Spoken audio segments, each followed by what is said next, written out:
Hello, everybody. This is the Torg Eternity Delphi Council debriefing where the storm has a name. Once again, we are your hosts, Lehman, JM, and Mark.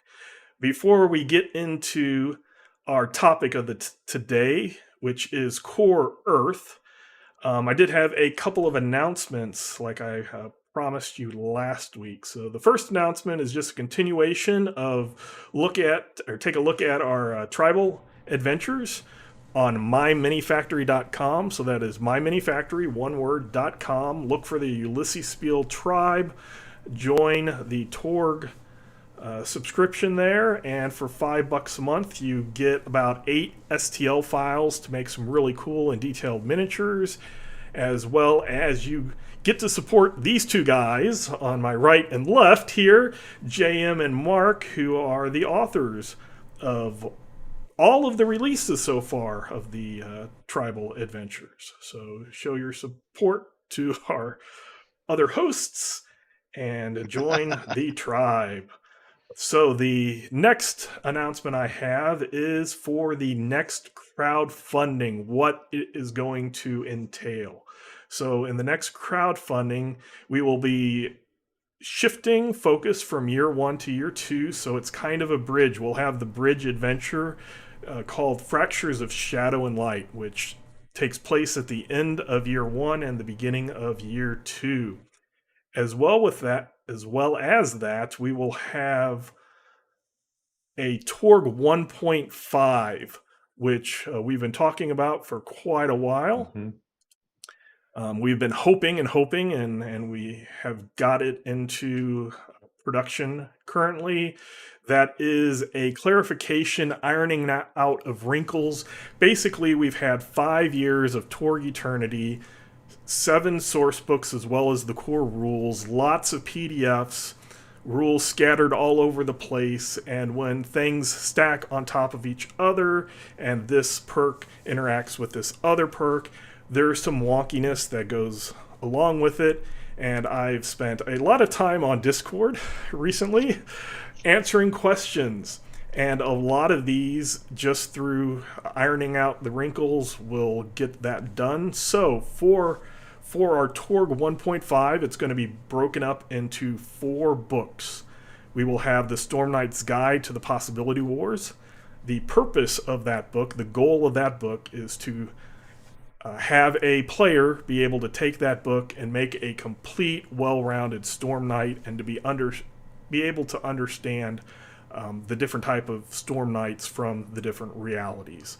So that will have your perks, the base rules, the skills, etc. Everything's being looked at again to make sure that when this is added to this thing and added to this thing, or do they need to be added, do they not need to be added, where the clarifications and conciseness needs to be. Because even though we will always say make the Cosmverse your own, it's your own Cosmverse, it's canon, the base rule needs to be something that's understandable by everybody.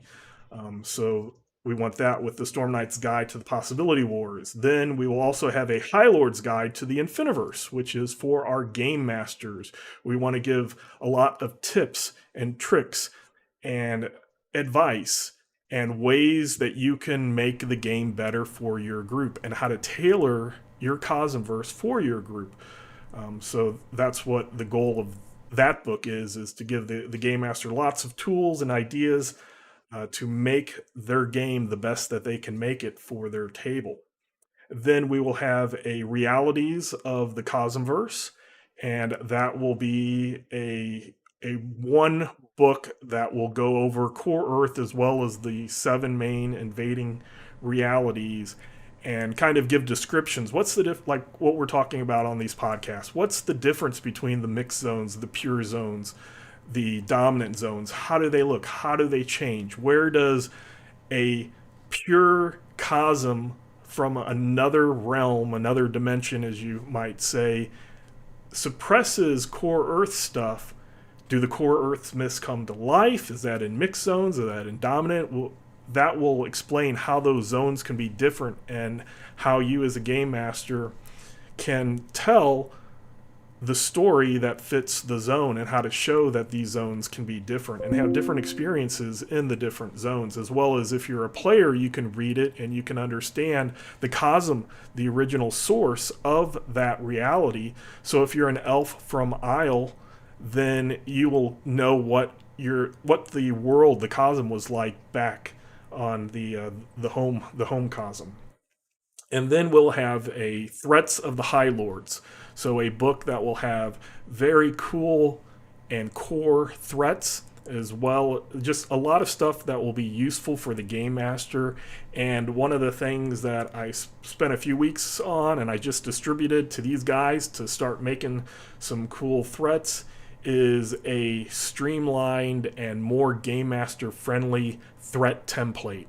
And what I mean by that is all the calculations are already going to be in that stat block.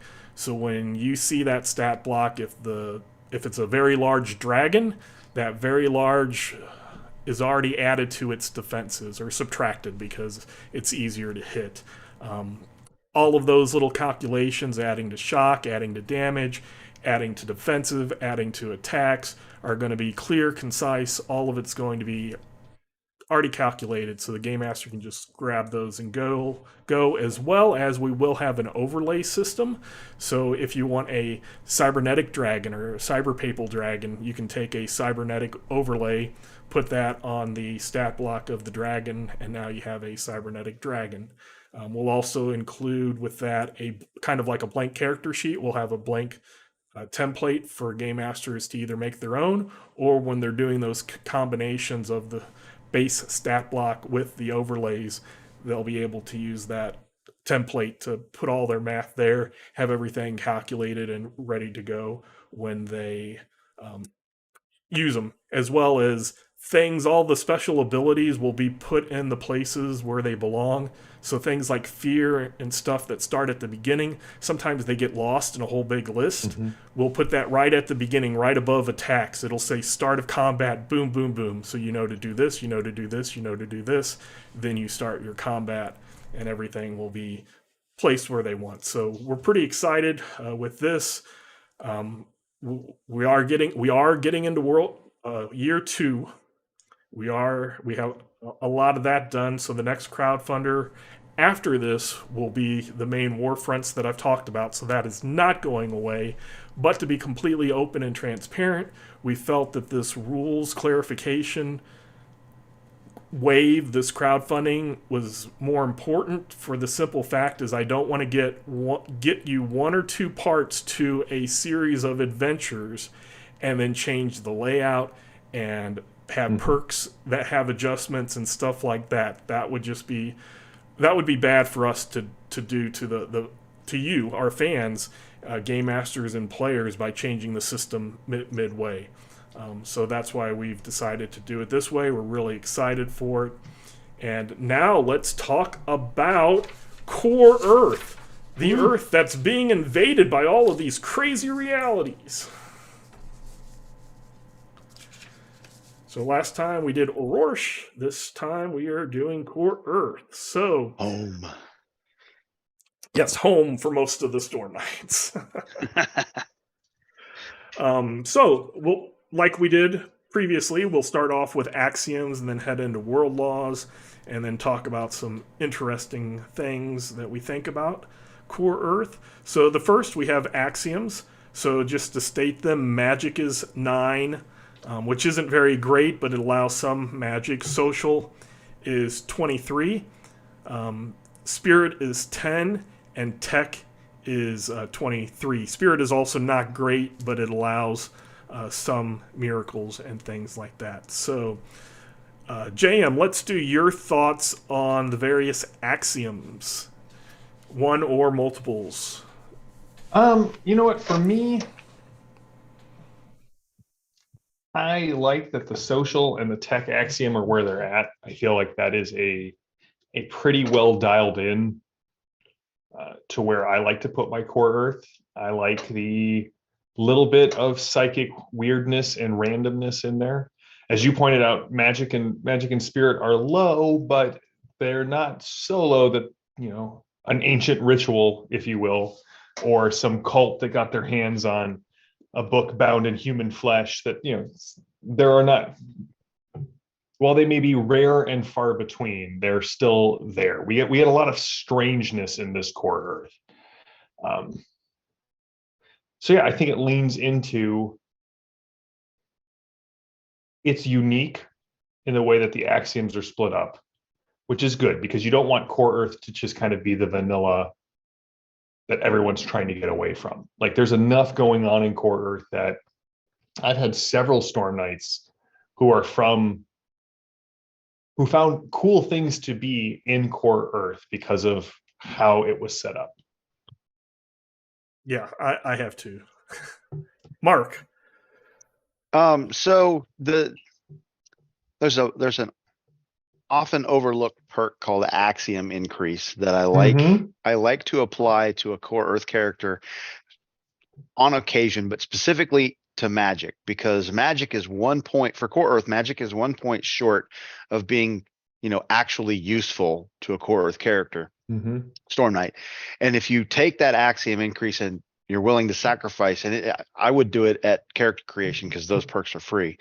You bump your Magic Axiom to 10, and all of a sudden you open up this plethora of other spells from the Magic from Magic that you can use as a core Earth character that becomes a much broader.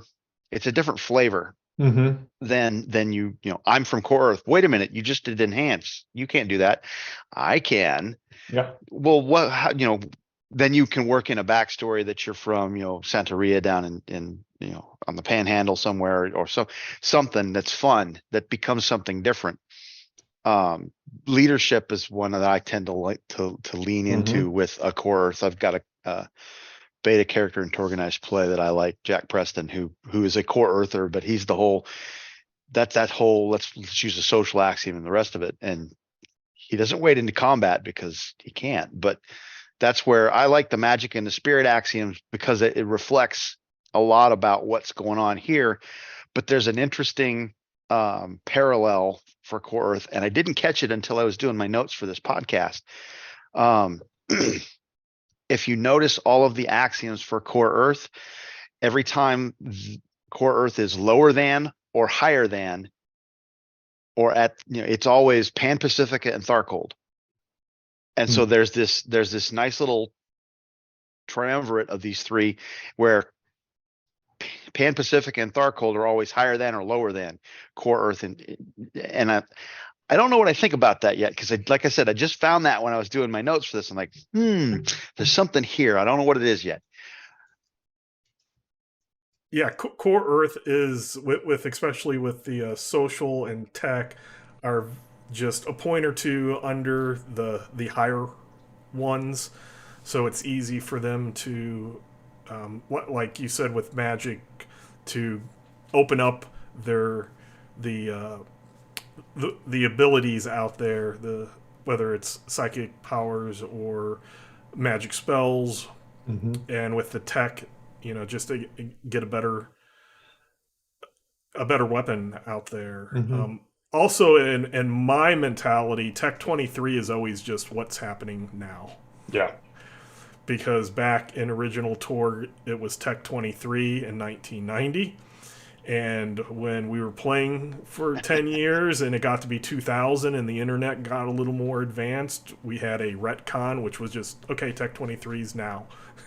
And then, 10 years later, did it again. You could buy things on Amazon, and stuff like that. And then it's like, okay, it's what it is now. It's just Tech 23, what it is now. Yeah. And as you said, the Magic's just right under Conjuration. 10 is I believe the Conjuration for the Magic. And Spirit does allow healing. It's not a lot of big boom, the divine is right here, but there are observable signs of the divine, and you have healing. So that's what we're basically looking at. Again, core Earth is not exactly our Earth. Right. It's a fictionalized, sensationalized, from Last Action Hero, Die Hard, X-Files-ish, that type of Earth world. Um, so let's move into the world laws. Let's start off with the law of hope, which is one of all three main world laws are usually not mechanical but have flavor and apply to the Cosm card. So let's start off with the law of hope, which is that. Let's start with Mark this time. So, law of hope. Core Earth really embodies. I mean, hope. You say that law of hope. Core Earth really does embody the idea of hope in Torg eternity. All 7 cosms are dropping in here. They're coming here for a reason, and the power of hope is really kind of, if you want to embody why they're coming here, it's because hope generates so much energy, because you can be in complete and total despair until one of your guys puts their hand on it, on somebody, and says, buck up, you'll be okay, and gives a rousing speech, and now all of a sudden hope fills you up, and you can act again, and you can do things. And that energy and that power just flows through everything in Core Earth. And as Lehman said, it doesn't have a mechanical input, and by that we mean, we'll get in that in a second, but the other world laws, you can do something mechanically as a rule in the game. Law of Hope doesn't have one of those, but what it allows the game master to do is it becomes not necessarily a catch-all, but if you can tie it to hope, it's almost like in the old school, you could say, well, why did that happen? Well, it's because it's magic. Well, why were they able to do that? Well, they just drew on the power of hope. And so it becomes this catch-all that you can use to empower things that happen in Core Earth, or in a Core Earth reality, or any reality that you can, hard points, Eternity Shard, whatever that you can tie into that. I mean, you could even go so far as say we don't have a Core Earth possibility yet, but if you wanted to use a generically flavored possibility to say that's from Core Earth, can I do that thing? I tend to like to err on the side of the players when they ask those kinds of questions, unless it's just totally broken and they're just being like, no, that's kind of ridiculous, we're not doing that. But the law of hope really becomes that kind of thing. And it's really from a player's standpoint, it's a really amazing tool, especially when the Cosm cards start falling in the right way. And there are a couple that are really great, like the law of hope, that becomes the smoke 'em if you got 'em card, because anybody who's holding that, if you stay in Core Earth, spend your possibilities freely, y'all, because I'm dropping this card and we're refreshing. Refreshing possibilities without having to either have a bad thing happen to you or a potential bad thing happen to you is very, very, very rare.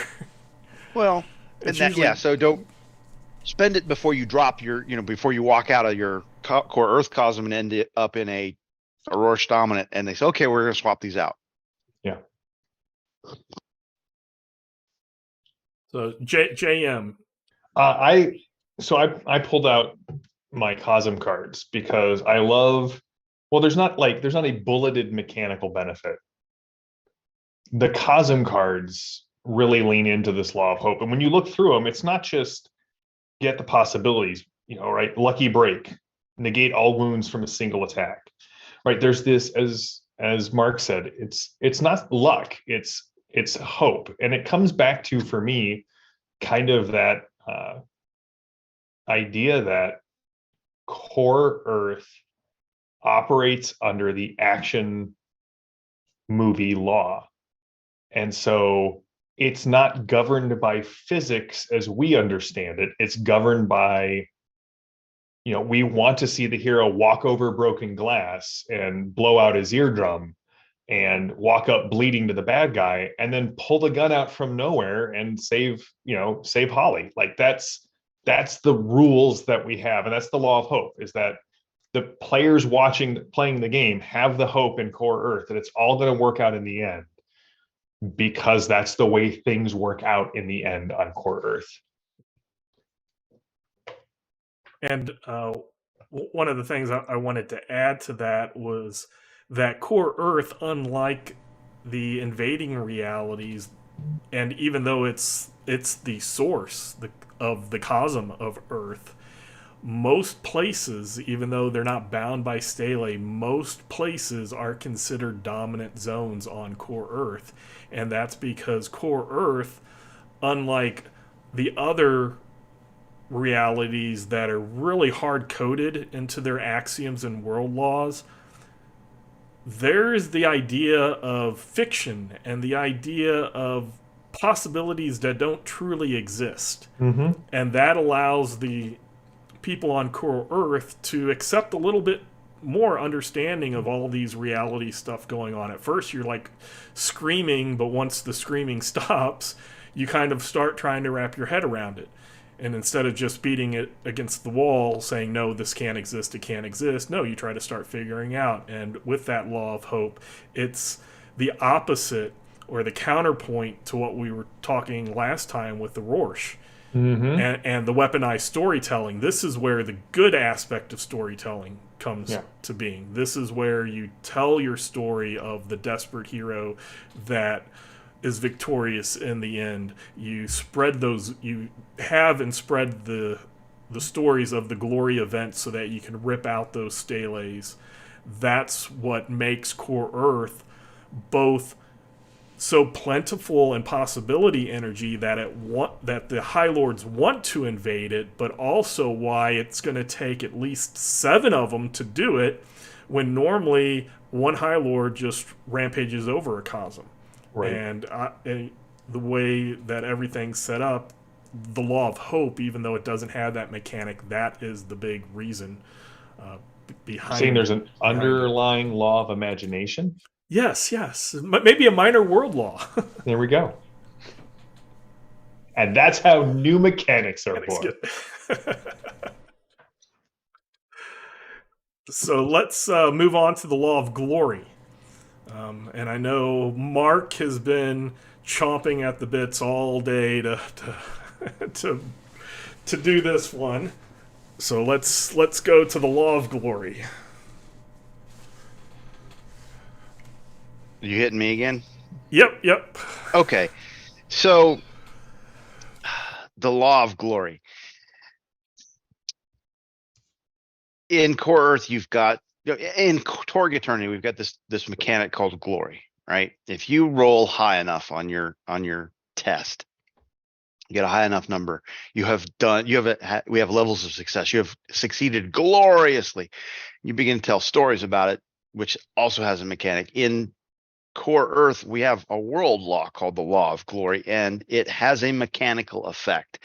But one of the other things that it can, and I'll save that for one of the other things that it can do, you have this thing called playing for your critical moment, that if you do this, it's a once per act in current Torg. It's once per act. And if you do this, you have your cards, they just, boom, you drop them down there in your pool. You can now have access to them. You now have access to them. It's a free action, but it has to be done on, well, I'm going to let Liam address that piece on when it can be done. But once you do it, all of the cards that you've now put in your pool, because during combat, the only cards you can play are the ones in your pool, have to be played on either your action or another Storm Knight's action. Anything you cannot play on either that Storm Knight's action or yours, and you pick, you're like, I'm doing it on mine, they go away. This is an all or nothing deal. But you get to play everything. Boom, boom, boom, boom, boom, boom, boom. And if the card can apply to the action you're taking, you can use it. If it cannot apply to that action, it's done. Can't use it. The good example is the second wind card. Just because I'm doing a bunch of stuff and I'm a shock monkey and I'm taking shock to do the things I do, I cannot play that second wind because it's not affecting the action I'm taking. It's affecting me. And so that isn't really the action itself. That's just, can I play it? Yeah, it's effective, but I can't use it in a critical moment because it's not affecting the action I'm taking. Done, right? So in core Earth, the neat function is that when I do my critical moment, I can then take one of those cards, because almost invariably they don't all apply, and I can take one of those useless cards that isn't going to apply, and I can just push it aside and say, I'm going to go find a glory card in the deck and put it in my hand or put it in my pool so that I now have access to it. Not always pertinent because you're getting ready to do something. You're going to roll the dice. You're going to make a number. If the number's not high enough, doesn't matter. You can't get to glory. I'm sorry. I don't know it's. Maybe I got the bug started that's going around that got you guys last week.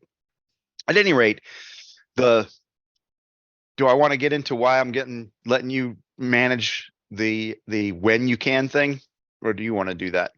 I can do that.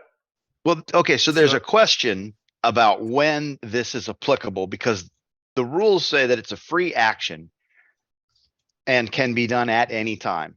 And that's pretty much all it says. And there's been some question about what that means on when, as a Storm Knight in play, can I actually play for my critical moment. So this is the official word. Okay, yes. So for anybody who is confused about the critical moment, I will direct your attention to the core rulebook, page 113. It's just 2 small paragraphs. But sometimes things can be a little ambiguous, is something that we are planning and hopefully going to iron out. But once per act, that's pretty self-explanatory. As a free action, and a free action is determined that it can be done at any time. A player may play their entire hand directly into their pool. Mark explained that well. But these cards must be used to immediately affect one character's actions. Mm-hmm. Either the one who played or an ally. So the other really cool thing is the other person doesn't have to play the cards. Normally what's in your pool, you can only play, not what's in another person's pool. So if JM, his character, was doing something really cool and I had the cards to help, and say JM didn't have cards because you normally have to trade one card for one card, or he had the cards and he set himself up good, but I could set him up great, then I could play the critical moment, okay? But, and this becomes I go from outstanding to glory, right, kind of thing. Right, and then with Core Earth, then you could add that special mechanism. But basically, it can be done at every time, but it doesn't trigger an actual action. So if you did it without an action, the cards would just be lost, because once they're applied to an action which doesn't exist, they would be lost. So JM would need to do something, and then I would have to trigger it off of that. Or I would have to wait until my action, whether that's a normal action or a flurry action, or if I have a trigger of a reaction, if I have some perk or ability, some spell effect going on that allows me to interrupt somebody else with a test, then on that action I could spend my critical moments. Well, I got 2 questions for you on that. Sure. If I got a flurry card in my hand that says I get another action, so but that card doesn't apply to an action I'm taking. So I kind of answered my own question on that. But let's say in the JM example, JM Storm Knight is doing a thing, and he's knocking out a test, and he's rolled an 18 on the die, and like, ooh, that's a good start. But he doesn't have a hero or a drama in his pool to be able to play on that. But I do. He's already started his action. Can I declare I'm playing for my critical moment, drop my cards, and then start playing hero and drama on the action he's already started because the die has hit the table? Yes, critical moment is a free action, which means at any time you don't have to declare it at the beginning. You can wait. I could wait until JM spends his possibility, spends a hero card, spends a drama card, adds some boosters, willpower action, and get something almost glorious, like 1 point away, and he has no more cards, and he needs a card. And I have 2. So one of them will get him, say one of them is something, say he didn't have a drama, because you can't keep stacking dramas, but say he got to 50. Possibility hero, and you got the drama. Yeah. And he didn't have a card to trade, and we're at 59. So I have 2 cards left. I play for the critical moment. I play the drama on his card. I use the other card to fish for that glory, and then that glory takes effect on that because of that action, and therefore it can be used. Otherwise, the world law would make no sense and have no use. Correct. So, Correct. yes, and that's a cool, really cool setup because normally you can't do things like that, but there is the downside. The downside is if I've had 5 cards and only those 2 applied, my other 3 cards Everything goes go away. discard, and I have no cards left.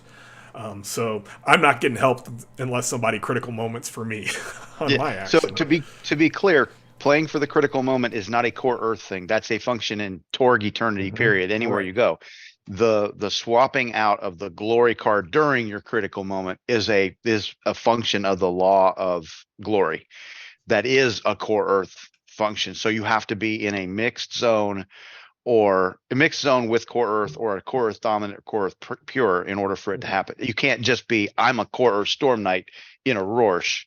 I can play for my critical moment and go fish for a glory card. It does. You can't. That's not how that works. You have to have core Earth world laws in effect.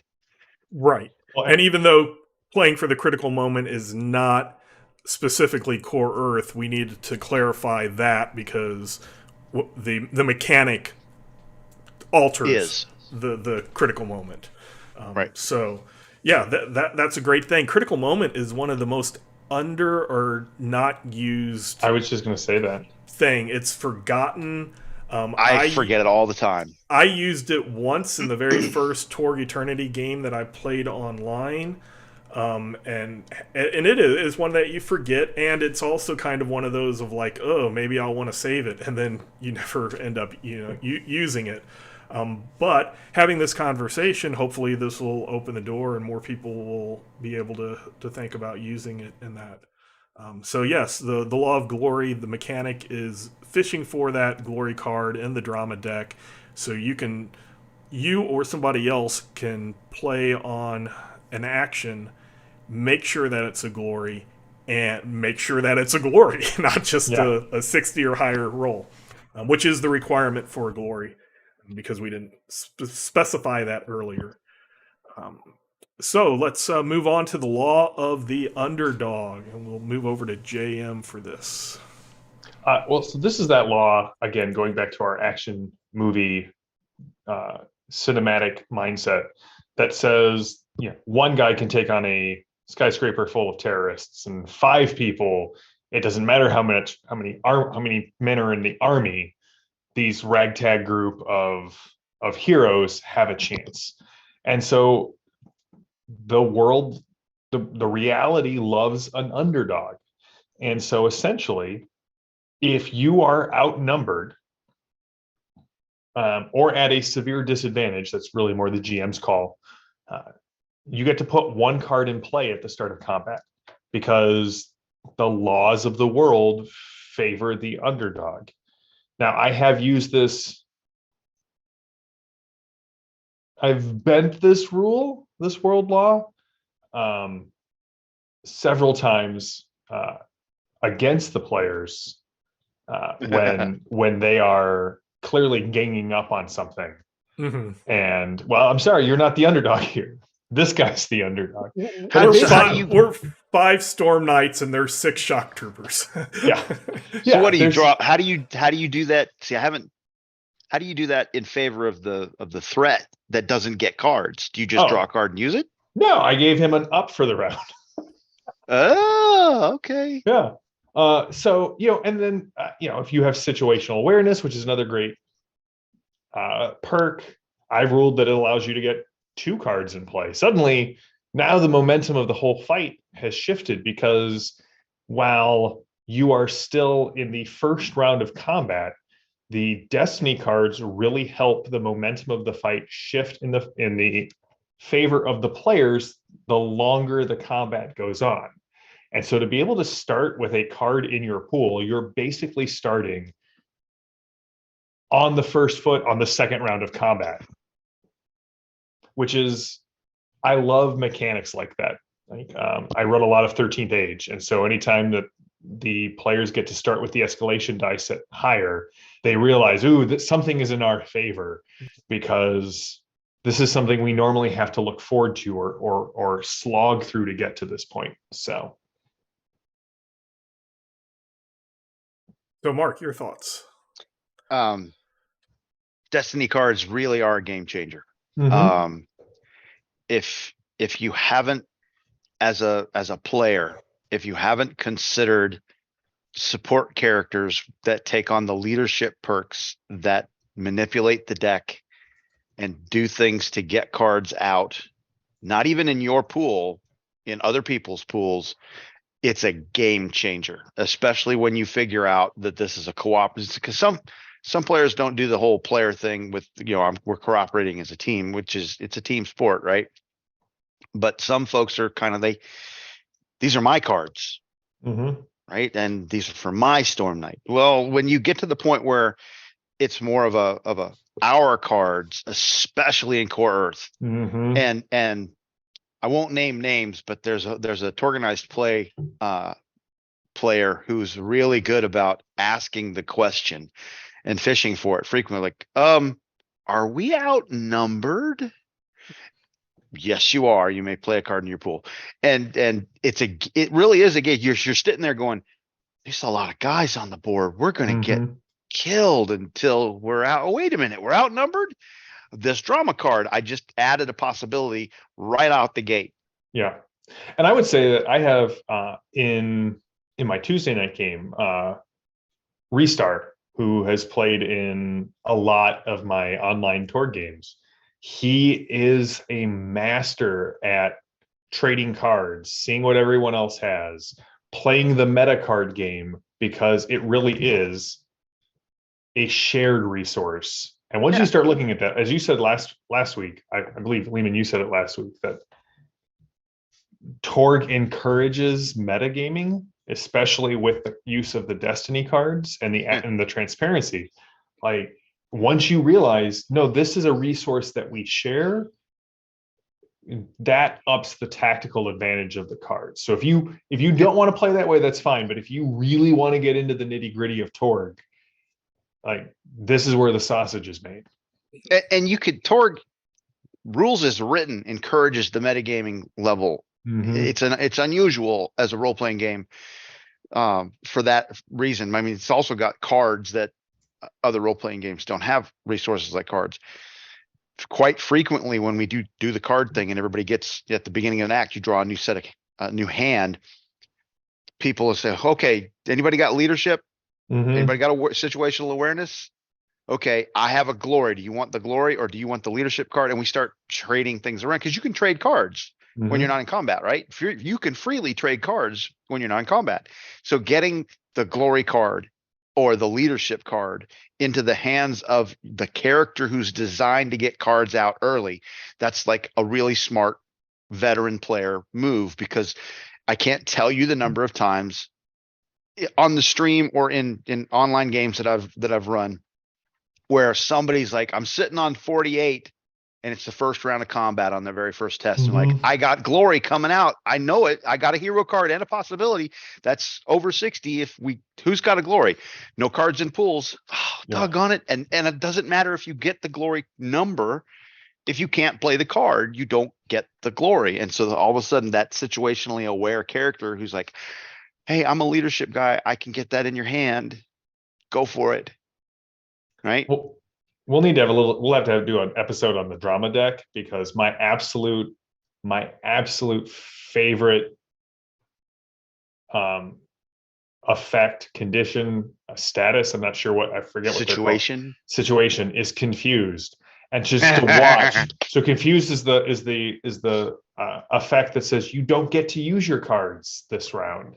And so to see the agonized look on the players as they see To what see they the could confused be look. doing. Yeah, they could be doing something, but the cards are locked out for this round. And I had one game where I think back-to-back rounds confused came up. Oh, And it was that's brutal. The maniacal laughter from behind this GM screen still haunts some of those players, because I just thought it was the funniest thing. Follow that with a setback. Like, I throw all my cards, out in front, so like they know it's just like, I'm like, well, That's possibly the worst draw you guys, because I always let my players are the ones who tell me when to stop and when to cut. So it's in their hands. And Yeah. Yeah. I sound like I think I sound like a harsher GM than I actually am. Well, okay. So what the people watching may or who haven't ever played or only played a handful of games don't realize is this game is, in my opinion, this game is heavily weighted in the player's favor. Oh yeah. As a GM, it's an art form to toe the line of too much, right?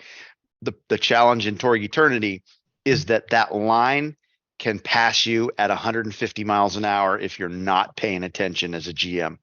You get, 1 point of toughness higher, 1 difficulty number higher, another wound, little bitty, just, I didn't even think about it. And I put this here, and all of a sudden it becomes insurmountable. Toughness is a good point for that too.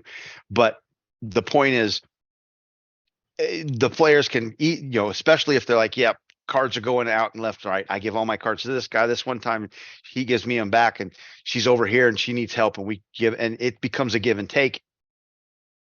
It almost becomes not even challenging sometimes. And other times it's like, we can't beat this. Yeah, so the law of underdog, to recap, is if you are outnumbered or at a disadvantage, disadvantage would be the game master's call, of course. Outnumbered, I would question whether you have 5 Storm Knights and there's 6. I would think I prefer the idea of outgunned, or yes, thank you, instead of just strictly numbers.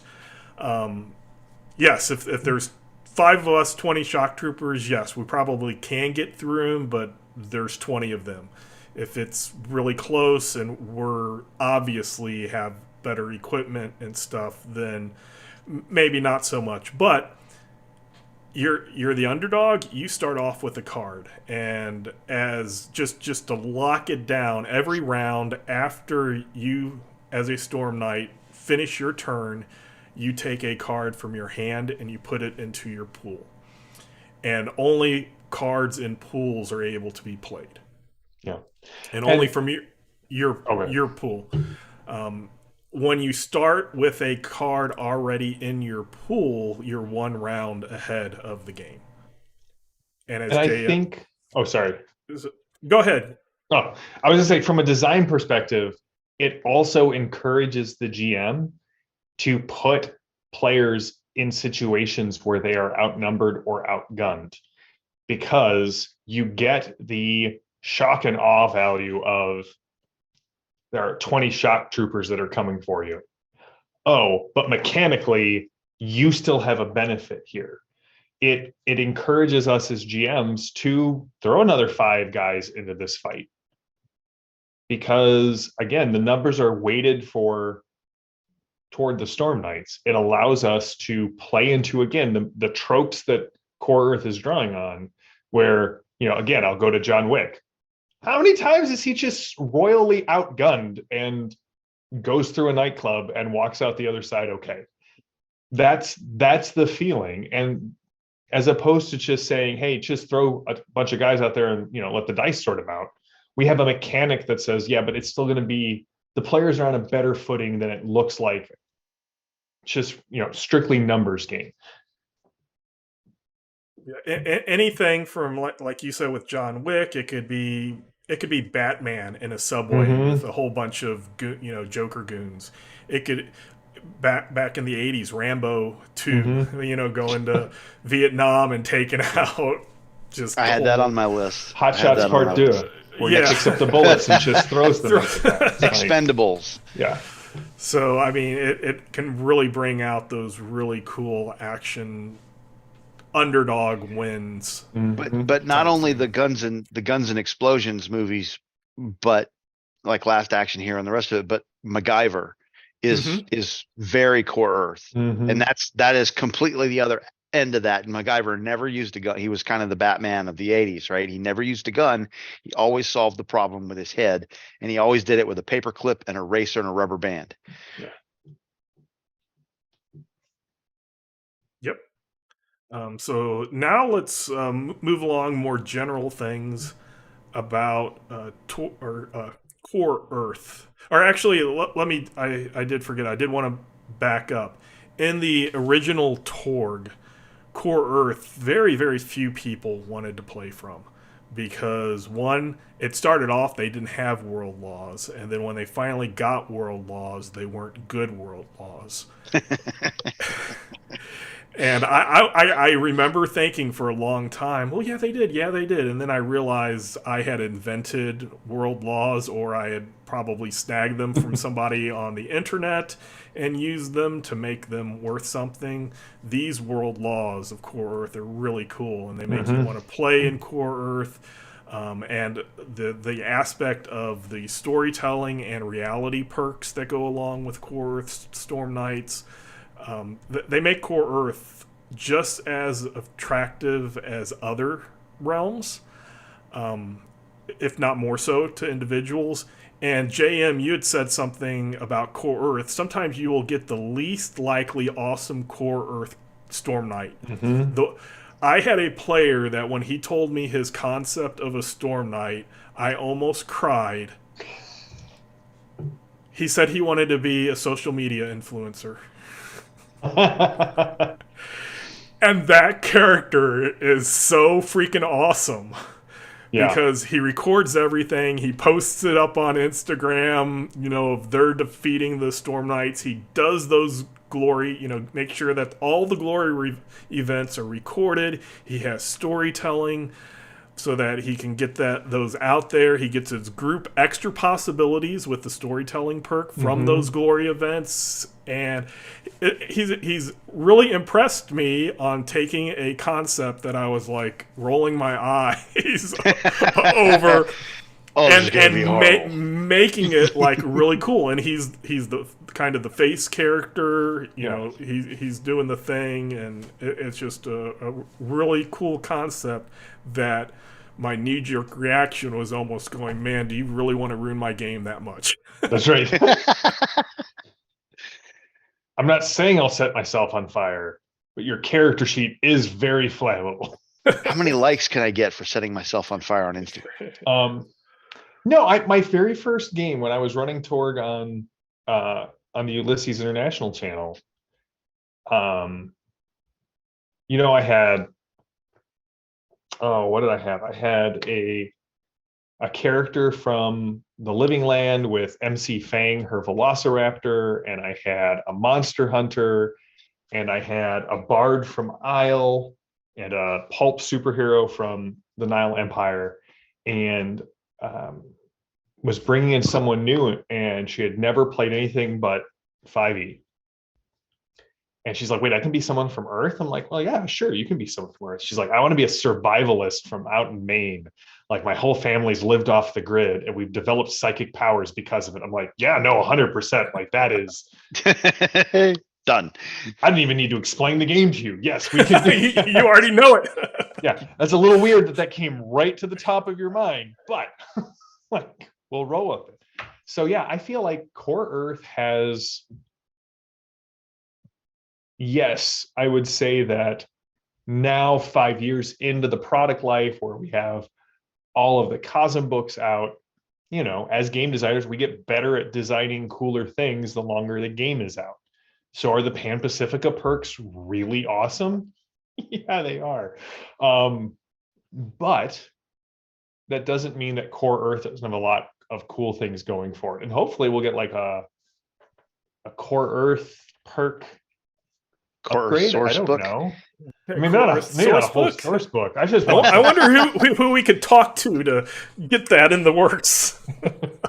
But like, I feel like there's some room to expand on Core Earth, because there's so many cool ideas, and we talked about them a little bit already. You got your action hero, you've got your Chris Carter Millennium X-Files Fringe, even kind of out there. You take a couple of Axiom upgrades, and suddenly you're that one guy who makes cybernetics work on Earth. All right, there are ways to kind of push it and come up with some cool secret society members, from generational secret societies, members of the church's monster hunting division or exorcist division now like being sent out. There are so many cool ideas just waiting to be taken out of core Earth.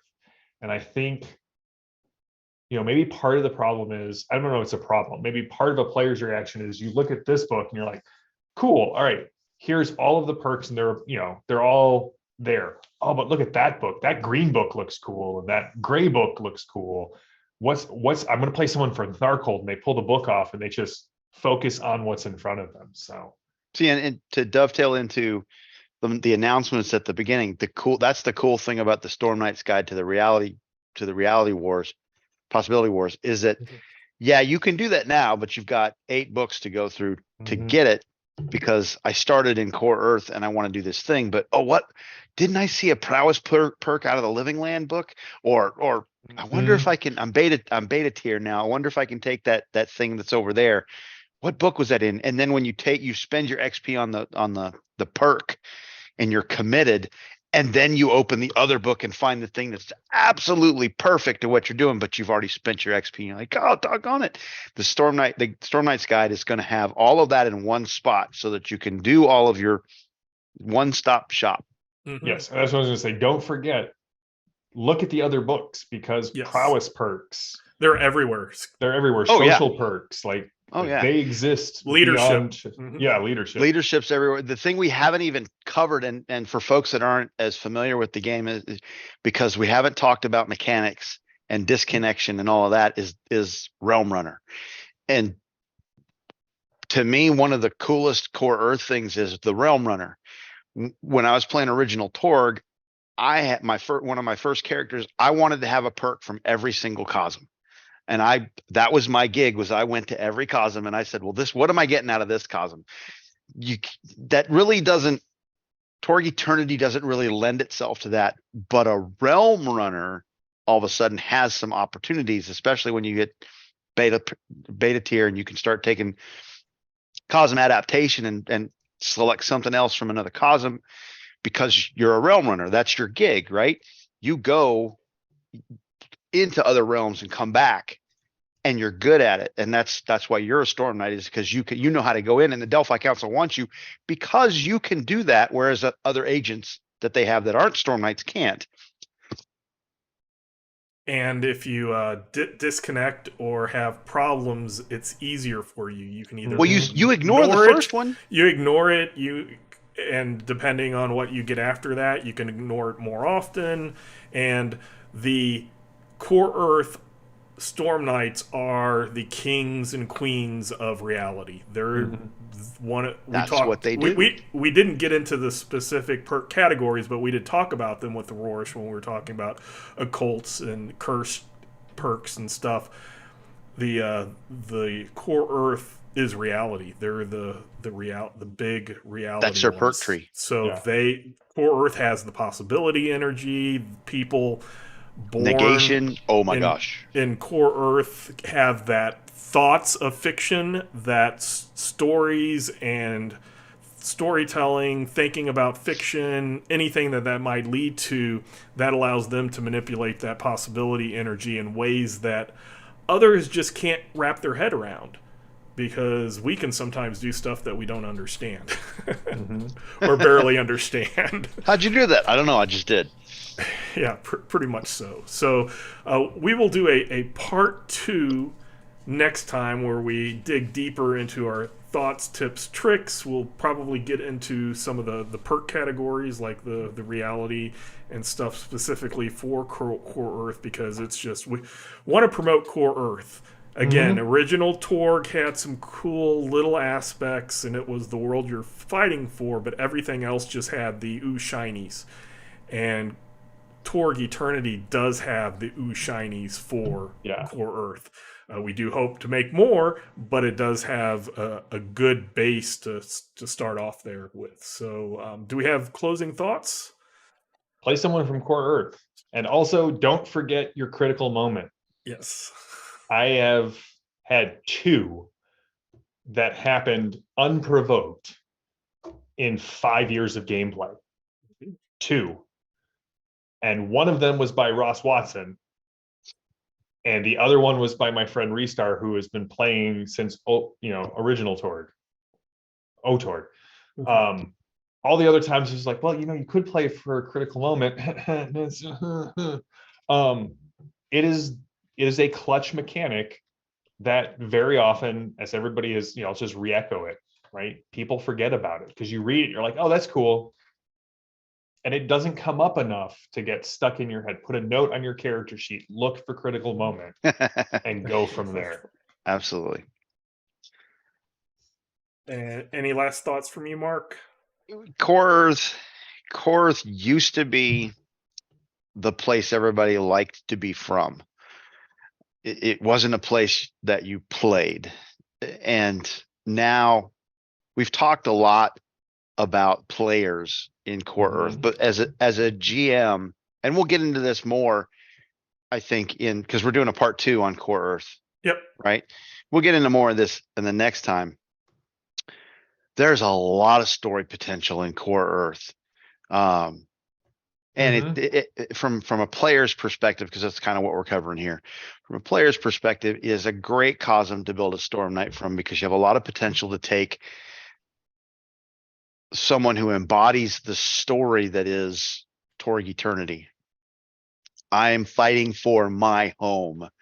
All of these invaders are coming here, and I have transcended through my moment of crisis, and I'm standing up for the little guy and the underdog, because we got 7 against 1, and by golly, I got to give everybody hope, because if I don't do it, who will? And I'm standing in the gap, blah, blah, blah. And so you get the opportunity to do the leadership stuff. You get the opportunity to do the reality manipulation stuff.